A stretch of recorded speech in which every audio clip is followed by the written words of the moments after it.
Você se lembra a última vez que algo realmente te empolgou? Aquela sensação intensa, como uma chama acesa dentro de você, algo que te dava vida e energia? Agora, pare e pense. Quantas vezes você se sentiu apático, desanimado, como se nada fosse capaz de reacender aquela chama que está apagada? Não estamos falando exatamente de depressão ou de tédio, embora ambos se sintam próximos. É algo mais traiçoeiro, algo que se infiltra nas nossas rotinas de forma suave, mas poderosa. O prazer que nos entorpece, que apaga a centelha da paixão verdadeira. Vivemos em um tempo onde somos bombardeados por promessas de prazer instantâneo, de conforto, de liberdade sem limites. Parece que tudo ao nosso redor foi projetado para nos fazer sentir bem. E está funcionando, não é? Mas será que essa felicidade aparente não está, na verdade, nos aprisionando em uma ilusão? Aldous Huxley, em sua distopia Admirável Mundo Novo, alertou para o perigo desse prazer incessante. Ele imaginou um mundo onde ninguém precisaria ser forçado a nada, pois todos estariam ocupados demais, se deleitando em prazeres superficiais. Uma felicidade barata, fabricada e entregue em doses diárias de dopamina. Um sistema em que o controle não vem por meio da dor, mas pelo excesso de prazer. E o que acontece quando buscamos prazer a todo custo? A cada tentativa de alcançar aquele pico de prazer fugaz, nos tornamos mais anestesiados. A vida vai perdendo o sabor e, com isso, nossa capacidade de realmente sentir. Nos tornamos como zumbis, vagando por uma existência sem emoção verdadeira. Estamos começando a perder o que realmente importa. O brilho constante das telas e o som incessante das notificações nos cegam para o essencial. Nos tornamos reféns do superficial, cegos para aquilo que realmente nos daria satisfação profunda e duradoura. Talvez, no fundo, seja como tentar matar a sede bebendo água do mar. A cada gole, nos sentimos momentaneamente aliviados, mas a sensação de sede só aumenta, até nos consumir por completo. Acordamos e já somos imersos em um turbilhão de estímulos. O celular vibra com notificações, uma após a outra, e o que antes poderia ser uma pausa para respirar se transforma em mais uma corrida atrás de algo que, no fundo, não sabemos bem o que é. Cada notificação, cada mensagem, cada alerta nos puxa para uma nova esfera de distração. Não temos mais tempo para processar, para refletir. A vida se tornou uma sequência de momentos ininterruptos, onde estamos sempre em movimento, sempre em busca de algo. Nos alimentamos de estímulos rápidos e fáceis, redes sociais, vídeos curtos, compras instantâneas, lanches rápidos. O prazer imediato é o que buscamos, o que nos mantém ocupados, o que nos dá a ilusão de controle e de satisfação. Está tudo ao alcance de um toque, como se a felicidade fosse um botão que podemos apertar a qualquer momento, sem esforço, sem paciência. E com isso, nos acostumamos a viver no imediatismo, onde a espera não tem mais lugar. O que não podemos ter agora, parece que já perdemos para sempre. Mas há um preço profundo por trás dessa sobrecarga sensorial. A cada clique, a cada like, a cada vídeo consumido, algo dentro de nós se apaga. Estamos tão mergulhados no fluxo constante de estímulos que perdemos a capacidade de realmente sentir. Não falamos apenas de emoções superficiais ou efêmeras, mas da verdadeira experiência do ser. Perdemos o espaço para o silêncio, para a reflexão, para o ato de estar presente, sem pressa, sem agenda. Nos tornamos insensíveis ao que antes nos tocava de maneira profunda.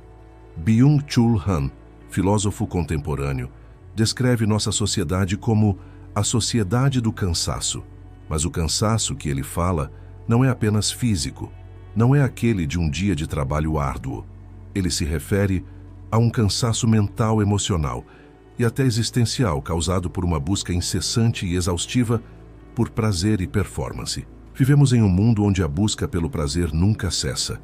Estamos constantemente procurando por mais e cada vez mais rápido, sem saber quando parar, sem saber o que é suficiente. E o pior, ficamos exaustos de tanto buscar, mas não sabemos como parar.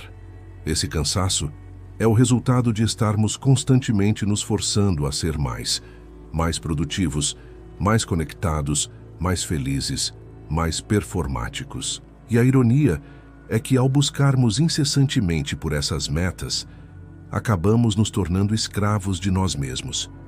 Somos controlados pela nossa própria vontade de estar sempre em movimento, sempre buscando mais, sempre tentando agradar os outros, sempre tentando preencher o vazio com coisas externas. Huxley já havia previsto isso décadas antes, quando falou sobre a servidão alegre. Ele alertou para um futuro onde o controle não viria mais pela dor ou pela força, mas pela sedução do prazer. E hoje vivemos essa realidade. Não estamos sendo forçados a fazer nada. Nós mesmos nos entregamos à busca incessante de prazer, como se isso fosse a chave para a nossa liberdade. Mas o que realmente encontramos é um vazio profundo, uma sensação de estar perdido dentro de um ciclo que nunca se fecha. Nos tornamos, como ratos de laboratório, condicionados a buscar recompensas imediatas, mas sem compreender o impacto disso em nossa saúde mental e emocional. Estamos presos em um ciclo vicioso, onde a dopamina, o neurotransmissor associado ao prazer, se torna a nossa coleira invisível. Cada notificação, cada reforço positivo, nos mantém presos a um comportamento que, longe de nos libertar, nos aprisiona ainda mais.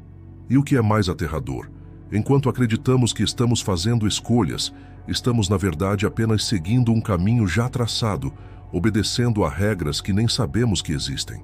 A ilusão de controle nos faz acreditar que estamos no comando, mas na realidade, somos conduzidos por um sistema que conhece nossas fraquezas e as explora com maestria. O que estamos realmente perdendo em meio a tudo isso? O que está sendo roubado de nós enquanto estamos ocupados demais com os estímulos? E talvez o mais importante, como podemos voltar a nos reconectar com aquilo que realmente importa, antes que a busca incessante por prazer nos consuma por completo? A verdade é que o problema nunca foi o prazer em si. O prazer é natural, humano, vital. O problema está no que ele esconde, ou melhor, no que ele nos faz esquecer. Na forma como, embalado em doses constantes e crescentes, ele entorpece, adormece, silencia partes essenciais de nós. Quanto mais nos entregamos a estímulos prazerosos e fáceis, mais ensinamos nosso cérebro a desprezar tudo o que é constante, sutil, profundo. O banal passa a ser insuportável. A rotina vira um cárcere, e a ausência de estímulo é interpretada como ausência de sentido.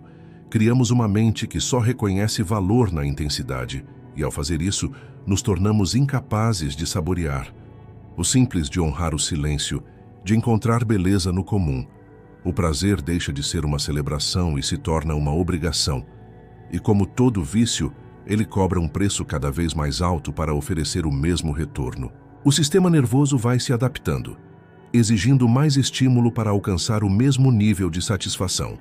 Como alguém que grita todos os dias para ser ouvido, até que sua voz se torne ruído de fundo.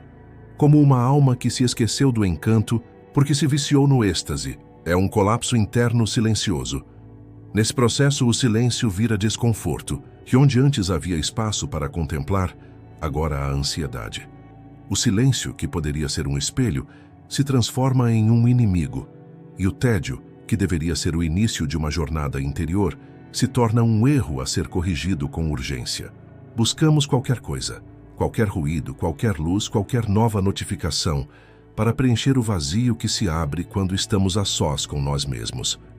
Mas esse vazio não é o problema. O vazio é o portal, a pausa, o intervalo, o tédio. São eles que abrem caminho para a consciência. São eles que revelam o que está por trás da máscara de satisfação. O tédio revela o excesso. O silêncio revela a confusão. A dor revela o que precisa ser curado. E ainda assim, fugimos. Nosso soma moderno, redes sociais, pornografia, dopamina on demand, nos impede até mesmo de sentir tristeza legítima. E isso é grave, porque é na tristeza que moram as maiores transformações. É na dor que o ego racha e a alma encontra espaço para florescer. A tristeza não é falha. A dor não é inimiga. Elas são as portas da verdade. Ao fugir do desconforto, não estamos apenas evitando a dor, estamos evitando o real, evitando o espelho, evitando o encontro com o que somos quando não estamos distraídos. Porque, no fundo, sabemos que existe algo ali que não pode ser silenciado com um scroll a mais. Nietzsche dizia: aquele que tem um porquê para viver pode suportar quase qualquer como. Mas como encontraremos nosso porquê se não suportamos nem um minuto sem distração? Se fugimos do tédio como se fosse morte, se não aceitamos mais o silêncio como parte da vida, a verdade é que não é o tédio que está nos matando, é a nossa fuga constante dele. E quanto mais fugimos, mais nos perdemos.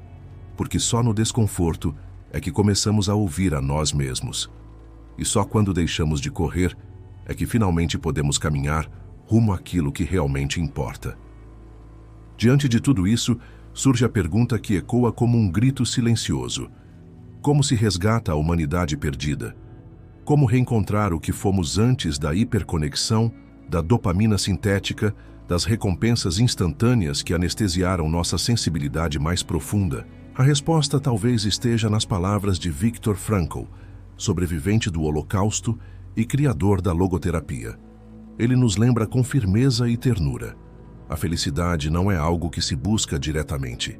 É um efeito colateral de uma vida com sentido. E sentido, ao contrário do que se vende por aí, não se encontra nos vícios, nem nas promessas publicitárias, muito menos nos algoritmos.